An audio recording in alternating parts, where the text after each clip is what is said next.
So hey guys, welcome to my channel. আজকে 16 তারিখের ব্লগে সবার আগে তোমাদের দেখাচ্ছি।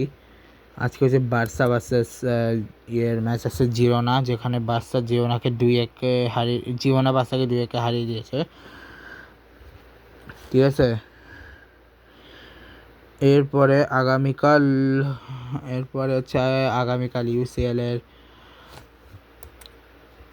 যে প্লে অফ, সেটা লেগ 1। সো এখন হচ্ছে এদিকে অন্য কিছু আছে কিনা আগামী, হ্যাঁ, এসএসসি রেজিস্টার্সের আজকে গ্রুপ পর্বের মনে হয় 6 ম্যাচ আছে। হ্যাঁ, 6 ম্যাচ। আজকে হচ্ছে শ্রীলঙ্কা মালয়েশিয়ার ম্যাচে শ্রীলঙ্কা জিতছে, বাংলাদেশ টাইমে বাংলাদেশ জিতছে। আগামীকাল হচ্ছে India versus Nepal, Pakistan versus UAE. ঠিক আছে, আচ্ছা, আর দেখতেছি আজকে আর কিছু আছে কি না। ইন্ডিয়ার অস্ট্রেলিয়ার মধ্যকার নেক্সট ইয়ে হচ্ছে 19 তারিখে ডোমেস্টিক বা টি-20 লিগে। ডোমেস্টিক একটা আছে, বাট ওটা হচ্ছে 19 তারিখ 20 তারিখে পাকিস্তান ইংল্যান্ডের। ইন্টারন্যাশনালি এখন সামনে যেটা এই ওয়ার্ল্ড কাপ ছাড়া আর আস্তে আস্তে হচ্ছে কড্রিলার সিরিজ, যেটা হচ্ছে 25 বা 26 তারিখ থেকে, কুয়েটার হংকং 24 তারিখ থেকে। সো এখন হচ্ছে আমি আইসিসি ওয়ার্ল্ড কাপে চলে আসি। সব থেকে ইম্পর্টেন্ট আজকে তিনোটা ম্যাচের মধ্যে দুইটা ইম্পর্টেন্ট, বিকজ আজকে ম্যাচের উপর ডিপেন্ড করবে যে পরের 3টা দল কে হচ্ছে। বিকজ ওয়েস্ট ইন্ডিজ নেপালকে হারিয়ে নেপাল এলিমিনেট করে দিয়েছে, অর্থাৎ নেপাল 3টা ম্যাচে হেরে গেছে। Nepal first match England, second ম্যাচে এবং আজকে ওয়েস্ট ইন্ডিজের কাছে হেরে নেপাল হচ্ছে 19 নম্বর পজিশন থেকে এলিমিনেট হয়েছে। অর্থাৎ যদি আজকে ইংল্যান্ড জিতে যায় ইতালির সাথে, তাহলে ইতালির সাথে সাথে স্কটল্যান্ডে এলিমিনেট হয়ে যাবে 16, 18 এবং 17 নম্বরে। এখন আমরা আর ইউএইও মনে হয় এলিমিনেট হয়েছে। দাদা এক সেকেন্ড, আমি ইউএইটা একটু খোঁজ নিয়ে আসি। না, ইউএই এখন এক ম্যাচ জিতছে, এক ম্যাচ আছে। আজকের ম্যাচের উপর ডিপেন্ড করবে ইউএই জিতবে কি। আজকে ম্যাচের উপর ডিপেন্ড করে লাভ নেই, কারণ নিউজিল্যান্ডের নেক্সট ম্যাচের উপরেই নিউজিল্যান্ডকে জিততে হবে। নিউজিল্যান্ডকে নেক্সট ম্যাচ জিতলেই নিউজিল্যান্ড কোয়ালিফাই করবে। অর্থাৎ নিউজিল্যান্ডকে নেক্সট ম্যাচ আফগানিস্তানের সাথে আফগানিস্তান আর ইউএর সাথে তারা যদি জিতেও, তারা কিন্তু অলরেডি তাদের থার্ড ম্যাচ সাউথ আফ্রিকার কাছে হেরে গেছে। ফোর্থ ম্যাচে যদি কানাডাকে হারে কোয়ালিফাই করে যাবে। ওদের গ্রুপে অলরেডি কানাডা এলিমিনেট, কানাডার সাথে এখনও ম্যাচ, কানাডা এলিমিনেট হয়ে যাবে। নেক্সট ম্যাচ নিউজিল্যান্ডের সাথে ওদের কালকেই ম্যাচটা, অর্থাৎ কালকে ওই গ্রুপ থেকেও 3টা দল এলিমিনেট হয়ে 2টা দল রয়ে যাবে। আর যদি আজকে শ্রীলঙ্কা হারিয়ে দেয় অস্ট্রেলিয়াকে, তাহলে তো কথা নেই। আর অলরেডি হয়েও গেছে, শ্রীলঙ্কা হারিয়ে দিয়েছে। কথা বলতে বলতেই অর্ধেক চলে গেছে। একটা কাজ করে শুরু করি ইউএই আর আফগানিস্তানের ম্যাচে, যেখানে ইউএই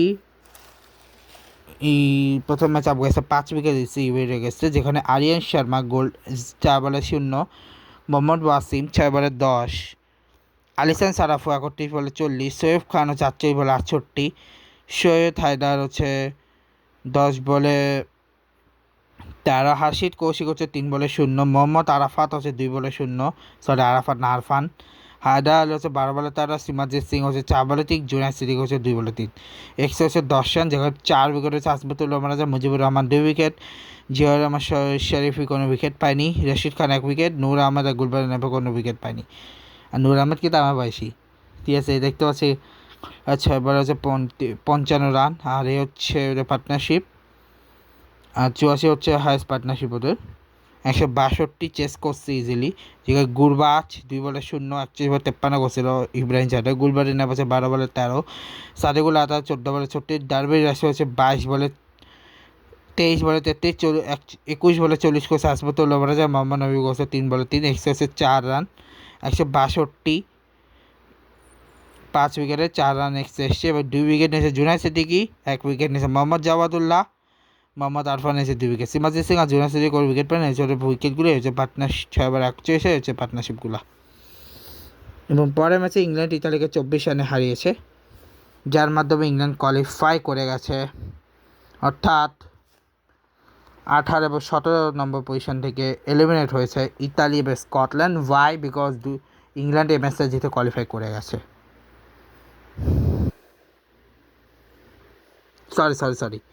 সরি এখনও এলিমিনেট হয়নি, এলিমিনেট হবে যদি ইংল্যান্ড নেক্সট ম্যাচে স্কটল্যান্ডকে হারিয়ে দেয়। না ওয়েট, এটা কি ইংল্যান্ড লাস্ট ম্যাচ কিনা একবার আমি চেক করে দেখি, 1 সেকেন্ড আরও। ও হ্যাঁ, এটা তো ইংল্যান্ডের লাস্ট ম্যাচ, ও আগে দুটা জিতছে, এটা হচ্ছে লাস্ট ম্যাচ। এই ম্যাচটা জিতলেই হচ্ছে 18, এবং হ্যাঁ এই ম্যাচটা জিতার কারণে 18 বা 17 নম্বর পজিশন থেকে এলিমিনেট হয়ে গেছে। ইংল্যান্ড 202 রান করছে, যেখানে ফিল সল্ট 15 বলে 28, জশ বাটলার 4 বলে 3, জ্যাকব ব্যাথেল 20 বলে 23, টম ব্যান্টন হচ্ছে 21 বলে 30, 9 বলে 14 করছে হ্যারি ব্রুক, 19 বলে 25 সাম করে, উইল জ্যাক 22 বলে 53, 9 বলে 15, জোফরা 1 বলে 1, এক্স হচ্ছে 10 রান, টোটাল হচ্ছে 202। জেজে স্মুথস হচ্ছে 1 উইকেট, আলী হাসান হচ্ছে 1 উইকেট, গ্র্যান্ড স্টুয়ার্ট 2 উইকেট, কিষান কালুগামাগে হচ্ছে 2 উইকেট, ব্যান ম্যানেটি হচ্ছে 1 উইকেট, জাসপ্রীত সিং হচ্ছে কোনো উইকেট পানিয়েছে। ওদের পার্টনারশিপগুলো 6 বলে 56 হচ্ছে পার্টনারশিপ, ওগুলো উইকেট ছিল, এটা পার্টনারশিপ। 178 অল আউট হয়ে গেছে, যেখানে 43 রান করছে জাস্টিন মস্কা, 34 বলে 43, অ্যান্টনি মস্কা হচ্ছে 1 বলে 0, জেজে স্মুথস হচ্ছে 4 বলে 0, হারি ম্যানেটি হচ্ছে 11 বলে 12, ব্যান ম্যানেটি হচ্ছে 25 বলে 60, গ্র্যান্ড স্টেওয়ার্ট হচ্ছে 23 বলে 45, ক্যাম্পোপিয়ানো হচ্ছে 6 বলে 2 রান, জিয়ান মেডে হচ্ছে 1 বলে 0 রান, জাসপ্রীত হচ্ছে 10 বলে 12 রান, কৃষান কালুগামাগে হচ্ছে 1 বলে 0 রান, আলিয়াসা হচ্ছে 4 বলে 0 রান, 2 উইকেট জোফরা 4, 3 উইকেট হচ্ছে মিয়ে বার্টন, উইল জ্যাক হচ্ছে 1 wicket, Adil Rashid 1 wicket, Liam Dawson wicket পানি, সামকুরান 3 উইকেট হচ্ছে উইকেট। এবং এর মাধ্যমে আরও দুটা টিমে এলিমিনেট হয়ে গেছে, হচ্ছে ম্যান্ডেটারি 37 রানে রয়েছে পার্টনারশিপ। এবং এর মাধ্যমে গ্রুপ সি থেকে দুটো দলই কোয়ালিফাই করছে, আফগানিস্তান এবং ওয়েস্ট ইন্ডিজ এবং ইংল্যান্ড। অর্থাৎ ওয়েস্ট ইন্ডিজের যদিও একটা ম্যাচ বাকি আছে, কিন্তু ওটা থাকলেও কি না থাকলেও কি, ইতালির সাথে একটা ম্যাচ বাকি আছে, কিন্তু থাকলেও কি না থাকলেও কি, কারণ অলরেডি কোয়ালিফাই করে গেছে ইংল্যান্ড।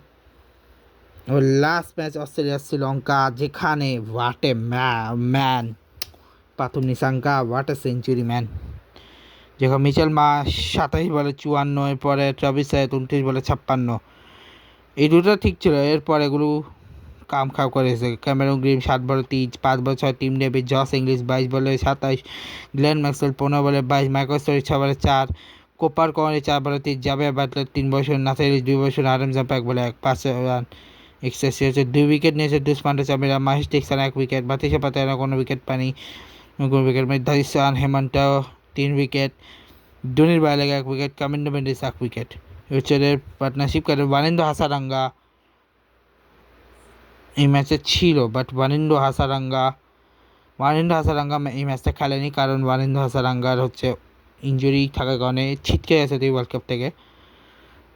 ট্রাভিস চলে পার্টনারশিপগুলা 6 বলে 70 রান, 6 বলে এবার হচ্ছে পার্টনার, এবার হায়েস্ট পায় 104, সেখান থেকে বাকিগুলো পার্টনারশিপ দেখো 184, 2 উইকেট, যেখানে কুশাল পায়রা 3 বলে 1 আর কুশাল মানি 38 বলে 51 আউট হলেও পাবান রত্নানায়ক হচ্ছে 28 করছে 14 বলে 28, 4 রান এক্সট্রা এসছে।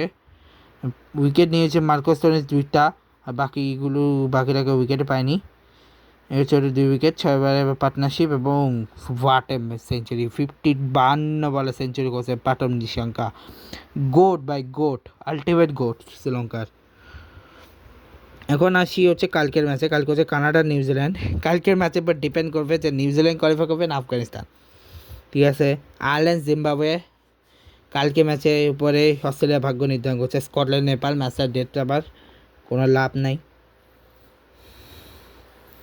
ঠিক আছে। তো দেখাবে কালকে ব্লগে, goodbye guys, goodbye. আর কালকে যদি নিউজিল্যান্ড কানাডাকে হারিয়ে দেয়, তাহলে এরপরে সাউথ আফ্রিকা ইউএইর ম্যাচটাও হবে ডেট রাবার, ঠিক আছে। ইউএ সাউথ আফ্রিকা ম্যাচটা হবে ডেট রাবারের,